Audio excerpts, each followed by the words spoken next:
네, 508주년 되는 우리 종교 개혁 주일인데요. 사실은 우리 개신교의 생일이기도 합니다. 그래서 우리가 막 Happy Birthday to Church 뭐 이렇게 할 수도 있을 것 같아요.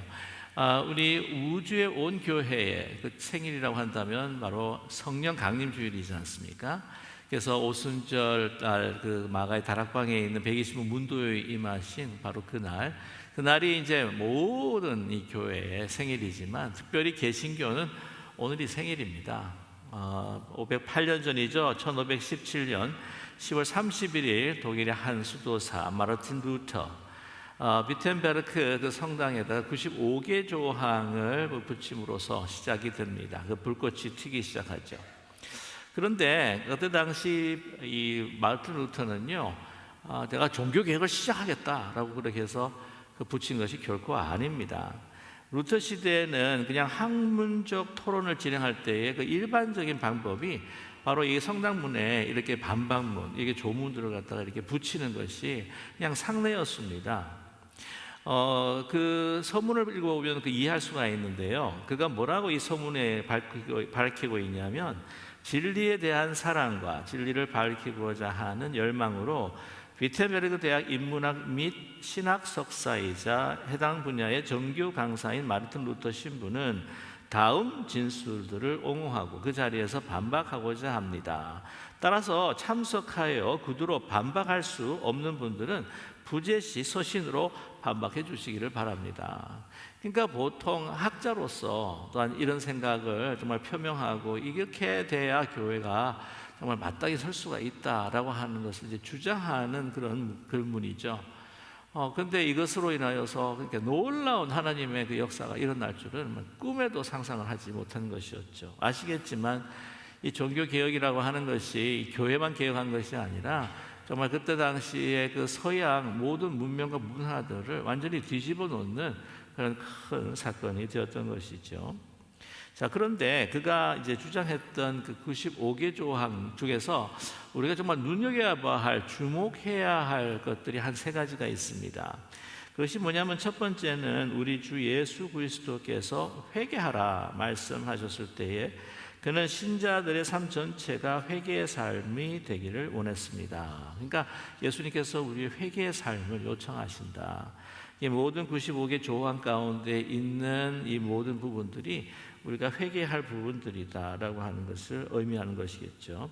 그 가운데 가장 큰 이슈가 뭐였냐면 이 면죄부였습니다. 그래서 면죄부 담당자나 교황이 자신의 영혼을 담보로 제공한다 하더라도 면죄부로 구원 얻는다는 믿음은 아주 헛된 것이다. 면죄부로 구원을 살 수 있다. 우리 행위로 구원을 살 수 있다. 이거는 교황이 자기의 생명을 부담한다 할지라도 담보로 안 된다는 거예요. 세 번째가 뭐냐면은 교회의 참된 보물이 뭐냐, 하나님의 영광과 은혜에 대한 가장 거룩한 복음이다. 복음이 우리 교회의 가장 큰 선물, 가장 보배라는 거죠. 이 천주교에서 가지고 있는 어떤 그 화려한 그 교회당이나 또한 가지고 있는 모든 보화나 그 모든 고전들, 이런 것이 아니라는 것이죠. 바로 복음이다 우리에게 말씀하고 있습니다. 그래서 이 루터의 이 반박이라고 하는 것이 그가 그냥 학문적인 그리고 자기가 어떤 신앙적인 고백으로 시작을 했는데 놀라운 일들을 벌이게 된 것이죠. 사실 그가 영향을 받았던 그 사람들이 있는데 그 에크하르트라고 하는 사람이 있습니다. 르네상스 문해 부흥의 사실 선구자 중에 한 사람이었는데 그 사람은요 본래 이 다시 과거로 돌아가지만 본래 고전과 근본으로 돌아가자라고 하는 그런 운동을 벌인 사람이었습니다. 그래서 에드 폰테스라고 하는 것이 여러분 잘 아시는 그 문해상스, 그 문해부흥의 가장 중요한 모토였어요. 그래서 근원으로 돌아가자, 기본으로 돌아가자라고 하는 뜻인데, 그래서 루터는요 이 클래시컬한 그 랭귀지들 가운데 히브리어, 그 다음에 헬라어, 그것을 가지고 이제는 성경을 보기 시작했습니다. 그랬을 때 vulgate라고 하는 천주교가 가지고 있던 그러한 이 성경의 오류들을 발명하면서 정말 이 하나님께서 주신 그 성경을 통한 진리를 그는 파악하고 깨닫게 되었다고 하는 사실이죠. 그래서 그가 이 놀라운 이 종교 개혁을 일으켰던 그 원인은 바로 칼과 무기가 아니고 힘과 권력이 결코 아니었습니다. 그 엄청난 그 가톨릭의 권세와 그 교권에 맞설 수 있었던 것은 바로 하나님의 말씀이었다는 것이죠. 하나님의 말씀, 하나님의 말씀에 진정한 말씀의 능력이 있기 때문이죠. 그래서 그 말씀으로 시작하면서 정말 그 사람의 마음, 우리 루터의 마음뿐만 아니라 많은 사람들의 마음을 울리기 시작했습니다. 그러면서 그가 이 성경을 통해서 지금 현상이 일어나고 있는 그 가톨릭의 그 사태들을 보면서 이거는 정말 교회의 모습이 아니다. 이건 살아있는 교회의 모습이 아니라 이 교회는 죽었다라고 그는 보게 된 것입니다. 형식과 제도가 화려했습니다. 면죄부를 팔려서 세우려 했던 성 베드로, 여러분 그 성당이라고 하는 것은 너무 웅장하고 화려했어요. 그러나 그런 외형적인 모습은 너무나도 거대했지만, 그러나 그들이 교회가 가지고 있는 그 복음의 생명력이 사라져 버렸다. 그는 그렇게 믿었습니다. 살아있는 교회가 아니라 정말 죽어있는 교회 같은 가톨릭 교회, 그는요 종교 개혁을 시작하려고 하는 것이 아니라 그냥 가톨릭 교회가 개혁되기를 원했던 것이었습니다. 다시 살아있는 그 교회를 위해서 다시 근원으로 돌아가자는 것이었죠. 그런데 이렇게 그때 당시에 그 가톨릭 교회의 그 현상, 그 가톨릭 교회의 그 상태가 오늘 요한계시록에서 예수님께서 그 경고하셨던 4대 교회 모습과 너무나도 흡사하다는 사실입니다. 그래서 종교개혁자들 가운데서도 그때 당시에 그 가톨릭 교회를 그냥 4대 교회로 비유해서 또 말씀을 전하기도 했던 것이었죠. 예수님이 보시기에 살아있는 것이 아니라 죽은 교회다. 4대 교회가 그런 것처럼 바로 천주교, 가톨릭이 그 당시에 그랬다고 하는 사실입니다. 4대는요, 그 도시 자체가 매우 부유한 도시였습니다. 풍성했습니다. 그래서 이 화려하고 부유한 교회가 또 될 수 있었던 것도 그 당시의 4대 도시 자체가 너무나도 부유하고 풍성했기 때문이죠.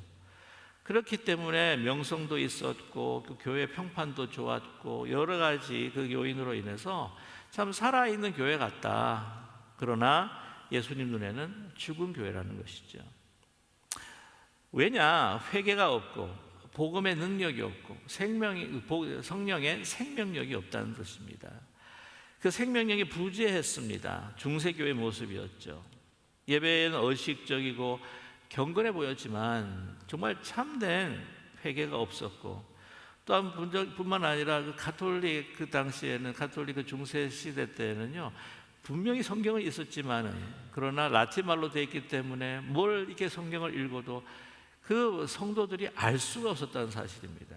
뭐 알 수가 없으니 행할 수도 없고 알 수가 없으니 진리대로 살아갈 수가 없는 것이죠. 그냥 이 교회 어떤 그 권위 그리고 저 교권 거기에 갇혀가지고 우리 하나님의 그 은혜가 아니라 그 인간의 그 행위 그것에 의지하면서 신앙생활을 했다는 것이죠. 살아있는 교회가 아니라 바로 죽은 교회였습니다. 그런 교회를 향해 예수님께서 경고하시는데 바로 4대 교회에 경고하신 그 말씀을 그때 당시에 있는 가톨릭 교회도 하셨을 것이라 저는 믿습니다. 그런데 오늘 이 4대 교회를 향해서 예수님께서 경고를 하세요. Wake up! 정말 깨어나라. 죽은 자처럼 이렇게 막 자는 너희들의 그 사람, 그 성도들이 아니라 깨어나라는 것이죠. 죽은 자처럼 자지 말고 깨어나라. 오늘 예수님께서 이 웨이크업 콜을 주시는데 깨어나라고 하는 단어를, 이 낱말을 2번씩이나 반복하시는 것을 우리는 발견하게 됩니다. 2절과 3절 말씀을 보면요, 제가 읽어드리겠습니다. 너는 일깨어, 그러니까 깨어나라는 것이죠. 너는 깨어나라. 그래서 그 남은 바 죽게 된 것을 굳건하게 하라. 내 하나님 앞에 내 행위에 온전한 것을 찾지 못하였노니 그러므로 내가 어떻게 받았으며 어떻게 들었는지 생각하고 지켜 회개하라. 회개하라. 만일 깨지 아니하면, 일 깨지 아니하면 내가 도둑같이 이르리니 어느 때에 내가 이르는지 내가 알지 못하리라. 신앙의 본질을 잃어버리고 이제는 완전히 죽은 것 같이 잠자고 있는 너희들 영혼아, 깨어나라는 것이죠. 깨어서 이제 하나님 앞에 돌아오는데 회개하며 돌아오라. 그리고 깨어나라. 잠잘 때가 아니다. 오늘 이 깨어나라, 깨어있으라 라고 하는 말씀은요, 사실은 그 도시의 그 역사를 배경으로 예수님께서 전하신 말씀입니다. 왜냐하면 그 4대 도시가 깨어있지 못해가지고 2번씩이나 망한 역사가 있습니다. 그냥 졸고 그냥 잠을 자가지고 2번이나 완전히 그 성이 함락되는 그런 비참한 역사가 있었습니다. 이 4대는요, 이 헤르모스 계곡에 내려오다 보이는 그러한 정말 접근하기 어려운 높은 지대에 건설이 되었습니다. 그래서 특별히 아크로폴리스, 4대 아크로폴리스는 막 요새화돼 가지고 사람들마다 이 난공불락이다, 천연 요새지다, 그렇게 말들을 했습니다.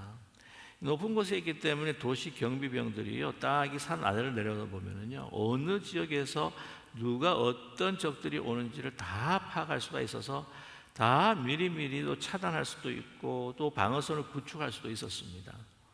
그만큼 무너뜨리기 힘든, 거의 불가능한 그러한 요새였던 것이죠. 근데 그 당시에 어떤 표현이 있었냐면, 격언이 있었냐면은 4대의 아크로폴리스를 점령했다라고 하는 그 표현은요, 불가능한 것을 가능케 했다라고 하는 격언으로 사용할 정도였다고 합니다.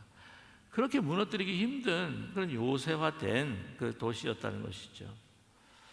그런데 549년이죠. 주전 549년 페르시아, 여러분 고레스 왕이 549년에 그 도시를 이제 침공해 왔습니다.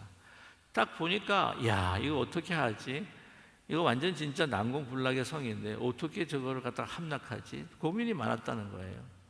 그런데 한번 계속해서 주시해 보고 있는데 그 높은 곳에 있는 그 경비병에 있는 한 그 병사가 어떻게 하다가 실수로 아마 투구를 떨어뜨렸나 봐요.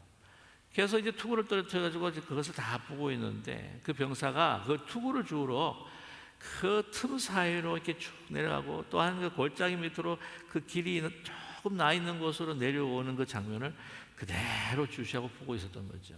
그래, 그쪽으로 사람들을 보내자.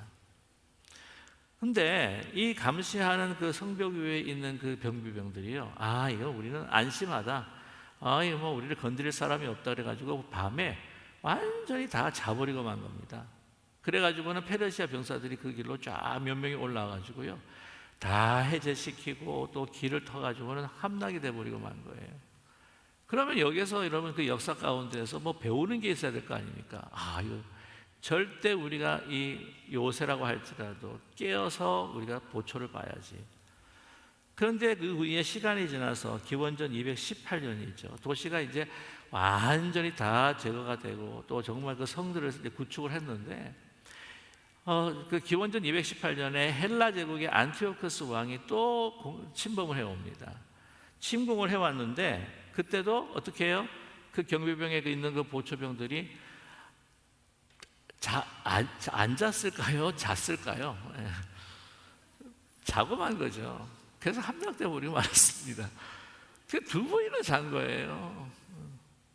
그러니까 예수님께서 그 역사도 하시는 게 그 특별히 4대 교회 그 성도들에게 깨어 있으라는 거야. 깨어 있어라. 너희들 다 도적같이 이 적들이 사단이 너희들 가운데 임해서 너희들을 이렇게 망하게 할 수 있다. 깨어 있어라. 깨어 있어라. 여러분, 이러한 웨이크업콜을 하나님께서 이 종교 개혁자들을 통해서 주시지 않으셨습니까? 종교 개혁이라고 하는 것은 정말 이 잠자고 있는 교회를 갖다가 웨이크업하는 웨이크업콜이었단 말이죠. 루터는 말합니다. 면죄부는 우리를 구원할 수가 없다는 거죠. 하나님의 용서는 돈으로 사는 것이 아니라 뭐예요? 오직 믿음, 오직 은혜로 우리가 구원받을 수 있다는 거예요. 그것이 성경에서 우리에게 말씀하셨다. 그건 교권이 우리를 구원해 주는 것이 아니다. 면죄부가 우리를 구원해 주시는 것이 아니다. 정말 깨어있는 영혼의 외침이었습니다. 그 외침이 사실 유럽 전역을 사실 흔들었던 것이었죠. 근데 이들이 이 사대 교회 사람들이 왜 깨어 있지 못하는가, 무엇에 취해 잠들었는가 라고 하는 것을 이 4절을 말씀 보게 되면 짐작할 수가 있습니다. 4절 말씀에 그러나 사대의 그 옷을 더럽히지 아니한 자 몇 명이 내게 있어 흰 옷을 입고 나와 함께 다니니 그들이 합당한 자인 연고라 라고 말씀합니다. 자, 그 옷을 더럽히지 아니한 몇 명이 있다는 거예요. 그러면 그 몇 명 빼놓고는 그 사대교회 그 성도들이 어떻게 옷이 더럽혀졌다는 말씀이죠. 다 더럽혀졌다. 거기에 신앙의 순수성을 잃어버렸다는 말씀이에요. 다른 종교와 다른 이 우상을 숭배하는 것과 혼합이 되어가지고 그 거룩함을 잃어버렸다. 다 더럽혀졌다는 겁니다. 뿐만이 아니라 그때 당시 또한 유대주의자들, 유대교회 사람들과 함께 타협을 하면서 그 신앙의 그 순수성을 지키지 못하는 것에 대해서 오늘 경고하고 있는 것이에요. 사대는요, 아까도 말씀을 드렸지만 굉장히 풍요한 도시였습니다. 지금 그 투르키예가 자리 잡은 것이 소아시아가 아닙니까? 그래서 소아시아 거기에서 가장 번성했던 고대 국가 중에 하나가 리디아라고 하는 국가가 있습니다. 그 수도가 바로 이 사대였어요. 근데 사대는요, 그렇게 금이 많이 채취가 됐어요. 채굴이 되었습니다. 그래서 많은 사람들이 모였는데 또 장사, 비즈니스 하면 또 두 번째 가라면 서울 사람이 또 유대 사람들이잖아요. 그래서 기원전 1200년부터 유대 사람들이 거기에서 많이 정착을 했습니다.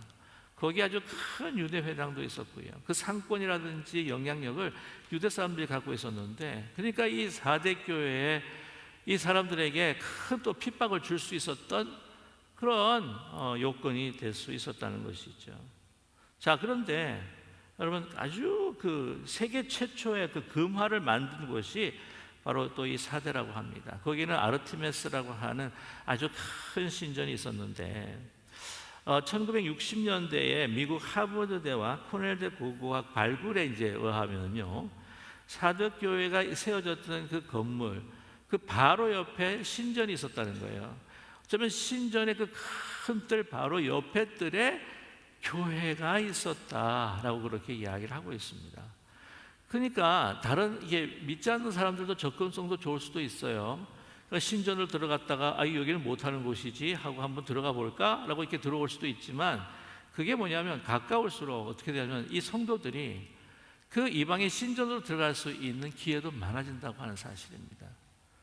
왜냐하면 그때에 이제 경제, 정치, 사회 이것에 박해받지 않고 더 풍성하게 살 수 있기 위해서는 그들과 교제해야 되기 때문에 그쪽에 쉽게 들어간단 말이에요. 액세스가 너무 쉽게 오픈이 되어 있다는 거예요.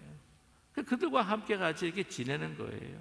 필요하면 그들이 이야기 숭배, 우상 숭배할 때도 우상 숭배하고 다시 들어와가서는 또 예배를 드리고, 완전히 교회의 세속성을 우리에게 말해주고 있는 거예요.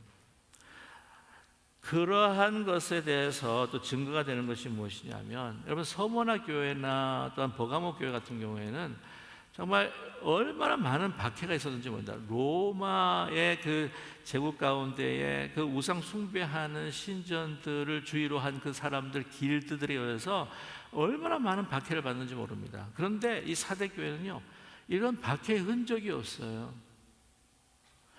필라델피아 교회 같은 경우에, 두아드라 교회 같은 경우에는 거기에는 또 유대 사람들의 그러한 박해가 있는 것들이, 그 증거들이 말씀 속에 나오는데, 그런 박해, 유대인들로 인한 박해가 보이질 않아요, 이 사대 교회는. 그러니까 이런 고통과 박해와 핍박에 있어서 이걸 피할 수 있었다고 하는 것이 뭐냐면은, 그들은 그들과 융합해서 타협하면서 살았다는 거 하는 것이 바로 증거이죠. 세속화된 교회를 우리가 발견할 수가 있습니다. 그들과 잘 교제하면서 그들이 바라는 가치들을 따라서 또 살아가면서 이것도 주고 받고 하면서, 물론 우리가 사회 안에서 우리가 속한 교회, 우리가 세상 안에 살아야 하지만 구별된 백성으로, 구별된 하나님으로 우리가 살아야 되지 않겠습니까? 우리는 분명한 하늘의 가치를 갖고 있는 하늘 천국 시민권자란 말이죠. 그러나 그들의 가치와 혼합이 되어가지고 물량주의, 이 화려한 외형, 이런 것에 눈이 사로잡혀가지고 인생의 성공을 붙들고 또한 그것으로 인해 나에게 주는 편안함과 안주를 취했던 것이 바로 4대 성도들이었다는 겁니다. 여러분, 우리가 이러한 그 4대 그 공동체, 교회 공동체를 보면서 또 그러지 않았습니까? 우리 가톨릭 같은 교회도요, 외형주의, 물량주의, 교권주의, 그때 로마 시대의 그 가치와 융합을 해서 세속화되어가 있는 힘의 논리에 의해서 그 성공과 또 권세의 그러한 논리에 의해서 지배되었던 가톨릭 교회, 무패할 수밖에 없는 상황이었지 않았습니까? 여러분, 지금 저희 교회들은 어떻다고 생각을 하십니까? 우리는 복음의 순수성과 경건성을 상실하지 않고 세속화되지 않는 그러한 신앙생활과 또한 우리의 교회를 세워간다고 우리가 장담할 수가 있습니까? 여러분, 제가 참 존경하는 분 중에 복음주의 영성주의자인데요, 이분 제임스 몽고메리 보이스라고 하는 그런 박사님이 계십니다. 목사님, 교회를 위해서 저술하시는 분이신데요, 이분이 마지막 쓰셨던 책이 뭐냐면은 Whatever Happened to the Gospel of Grace. 이게 뭐냐면 은혜의 복음은 어떻게 되었는가? 아니 도대체 더 직격을 하게 되면 아니 도대체 은혜의 복음이 어떻게 됐냐 이거예요. 그런데 그 책 가운데에서 이 보이드 박사님이 이런 이야기를 합니다. 자기가 그 필라델피아에 있는 한 복음주의 교회를 방문해서 이 브로셔를 하나를 이렇게 받았대요. 브로셔를 받았는데 그 교회는 이제 주일 저녁에 이제 주로 예배를 드리는 교회였다고 합니다. 주일 저녁 예배에 참석해야 할 10가지 이유라고 하는 아주 빳빳하고 반질반질하고 참 풀 컬러로 되어 있는 그 팜플렛, 브로셔를 이제 받은 거예요, 교회 브로셔를. 그러면서 그 이유를 갖다가 제시를 하는 거예요. 한번 들어보세요.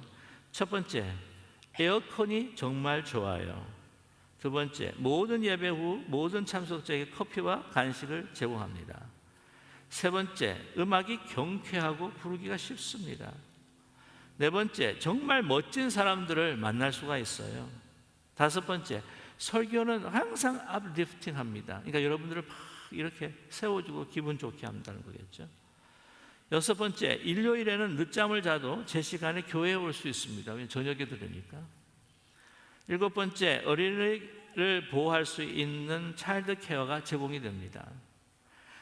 여덟 번째, 넓은 주차장이 무료입니다.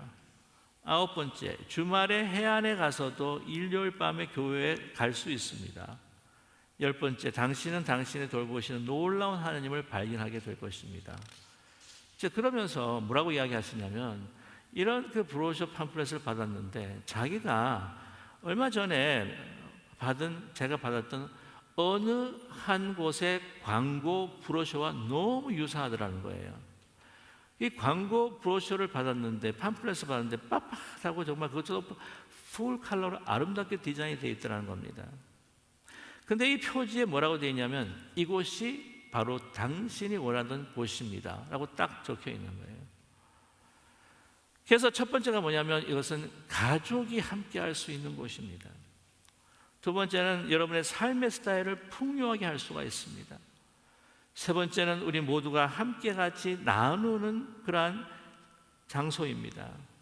그리고 여러분의 즐거움이 극대화될 것입니다. 그 다음에 뭐냐면, 모두를 기쁘게 하는 최선의 방법으로 여러분을 섬기겠습니다. 근데 이분이 이 브로셔, 어떤 회사의 브로셔인가 알려주는데, 매사추세츠에 있는 댄버스, 그곳에 리버티 트리 몰, 이런 디파트먼트 스토어 있죠? 큰 몰. 큰 몰을 소개하고 광고하는 팜플렛이라는 거예요. 그래서 이 목사님이 하시는 이야기가, 그 교회 브로셔하고 여기 팜플렛의 내용하고 너무 유사하다는, 뭐가 다를 것이 있습니까? 교회가 물론 이 전도를 위해서 문턱을 낮추고 우리가 포용하고 하지만, 정말 진정한 교회의 목적이 무엇인지가 아주 퇴색이 되는 그런 팜플렛 내용이었다는 거예요. 아니 정말 무엇이 더 중요한지, 교회가 막 살아있다고 하는, 그래서 막 화려하고 막 신나고 재미있고 막 한다 할지라도, 그런 살아있다는 평판을 가지고 있다 할지라도 정말 그 안에 사람을 살리고 사람을 세울 수 있는 그 복음의 진수가 있는지, 그 복음의 그 생명력에 목숨을 걸고 있는 교회인지, 만약 그렇지 않다면 그것은 죽은 교회나 다름이 없지 않겠느냐라고 그가 이야기를 합니다. 여러분, 교회가 살아있다고 하는 것, 죽어있지 않고 살아있다고 하는 그 징표가 무엇일까? 얼마 전에 소천하신 존 맥가더 목사님은 이렇게 대답하고 계시죠. 교회가 과거의 영광에 안주하고 영적인 현실보다 전례의 형식에 더 관심을 두고 예수 그리스도의 생명을 주는 복음을 전파하여 사람들의 마음을 변화시키는 것보다 사회적 평판과 성공에 만약 집중한다면, 영적인 것보다 물질적인 것에 더 관심을 두고 하나님의 말씀보다 사람들의 생각과 견해를, 그들의 성향과 또한 바라는 것들 더 중요하게 여기고, 하나님의 말씀보다 세상의 견해를 더 매료되고, 성경의 모든 말씀, 하나님의 자신이 말씀하는 확신을 우리가 잃어버릴 때에 교회는 위험에 처하게 됩니다. 예배 참석자가 얼마나 되든, 건물이 얼마나 인상적이든, 지역사회에서 어떤 지위를 가지고 있든, 그런 교회는 영적 생명의 유일한 근원을 부인한다면 그 교회는 죽은 교회입니다 라고 이렇게 말씀하신 적이 있습니다. 저 여러분, 우리는 어떨까요? 우리 요즘 보게 되면 교회가 이 세상을 향해서 더 포용한다고 해가지고는 그들이 주창하고 그들이 하는 포용해달라고 모든 것들을 갖다가 다 그냥 접수해달라고 하는 그러한 요구로 인해서 우리는 그 진리를 어기고 진리를 왜곡하면서 그들을 이 하나님께 주신 그 진리의 색깔을 다 퇴색시켜버리고 다 끌어안는, 그래서 모든 것이 워킹하면 그것을 갖다가 사용하려고 하는 그러한 교회의 모습은 혹시 아닌가 하는 생각을 갖게 됩니다. 이 모든 것에서 있어서 진짜 더러워진 옷을 이제는 하나님께서 입혀주신 그리스도의 흰 옷으로 입기 위해서 우리는 어떻게 해야 할 것인가? 바로 회개해야 한다고 하는 것이죠. 5절 말씀에 이기는 자는 이와 같이 흰 옷을 입을 것이요 내가 그 이름을 생명책에서 결국 지우지 아니하고 그 이름을 내 아버지 앞에 그의 천사들 앞에서 시인하리라. 여러분, 정말 힘들고 어려운 길이었지만 그 남은 소수자들이 마틴 루터, zwingli 뿐 아니라 존 칼빈, 얀 후스, 위클리프 같은 사람들이 생명을 걸고 정말 완전히 어떻게 됩니까? 출교당하지 않습니까? 출교를 당하는, 목숨이 경각이 붙었을 수밖에 없는 상황 가운데서도 그 진리를 지켰을 때에 하나님께서 인정하시고 교회를 새롭게 하시는 놀라운 그 역사를 일으키지 않으셨습니까?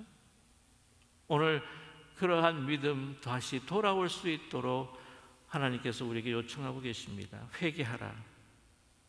여러분, 개혁의 시작이라고 하는 건 그것은 바로 우리로부터 시작한다는 것이죠.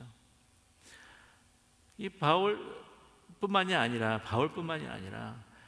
이 마르틴 루터도 그렇고 존 캘빈도 그렇고 철저한 자기에 대한 죄를 보고 이것을 가지고 그들이 몸부림을 치고 이 교권이 아니라 하나님의 말씀으로 그 오직 은혜, 오직 믿음, 오직 그리스도로만이 구원 얻을 수 있다고 하는 확신을 통해서 회개하고 돌아오는 상황 가운데에 자기 자신의 회개로부터 시작해서 교회를 개혁하고 이 사회를 개혁하지 않았습니까?